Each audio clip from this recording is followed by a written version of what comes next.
ಅಯ್ಯಯ್ಯೋ ಇಷ್ಟೊಂದ್ ಬಿಲ್ ಆಗೋಯ್ತಲ್ಲಪ್ಪ. ನಾನೊಂದಿನ ಹಾಗೆ ನಡ್ಕೊಂಡು ಹೋಗ್ತಿದ್ದಾಗ ಒಂದ್ ಕೆಫೆ ಕಾಣಿಸ್ತು. ಅದ್ರ ಪಕ್ಕದಲ್ಲೇ ನಮಸ್ತೆ ದುಬೈ ಅಂತ ಬೋರ್ಡ್ ಕೂಡ ಇತ್ತು. ಆ ಟೈಮಲ್ಲೇ ಹೊಟ್ಟೆ ಕೂಡ ಹಸಿಯಕ್ ಸ್ಟಾರ್ಟ್ ಆಯ್ತು. ನಾನ್ ಯಾಕೆ ಇಂಗ್ಲಿಷ್ ಕೆಫೆಸ್ಗೆಲ್ಲ ಹೋಗ್ಬೇಕು ಅಂತ ಯೋಚನೆ ಮಾಡ್ತಿದ್ದಾಗ ನಮಸ್ತೆ ಅನ್ನೋದು ನಮ್ ಭಾರತದ್ದೇ ಅಲ್ವಾ ಅಂತ ನೆನ್ಪಾಯ್ತು. ಕನ್ನಡ ಕೆಫೆ ಇರ್ಬೋದಾ ಅಂತ ಅನ್ಕೊಂತಿದ್ದಾಗ್ಲೇ ಮ್ಯಾನೇಜರ್ ಬಂದು ಮಂಗಳೂರು ಅವ್ರದೇ ಇದು ಕೆಫೆ ಅಂತ ಹೇಳಿದ್ರು. ನಮ್ಮ ಏರಿಯಾದಲ್ಲಿರೋ ಕನ್ನಡ ಕೆಫೆ ಇದೊಂದೇ ಅಂತ.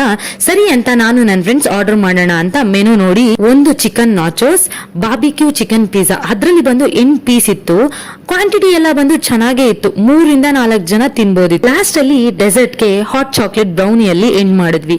ಟೇಸ್ಟ್ ಕೂಡ ತುಂಬಾನೇ ಚೆನ್ನಾಗಿತ್ತು. ಮತ್ತೆ ಈಗ ನೀವೇನ್ ಅನ್ಕೋತಿದೀರಾ ಅಂತ ನನಗೆ ಗೊತ್ತಾಯ್ತು. ಇಷ್ಟೊಂದು ಬಿಲ್ ಆಗೋಯ್ತಲ್ಲಪ್ಪ ಅಂತ ಹೇಳಿದ್ರಲ್ಲ, ಇಷ್ಟೇ ತಾನೇ ತಿಂದಿರೋದು.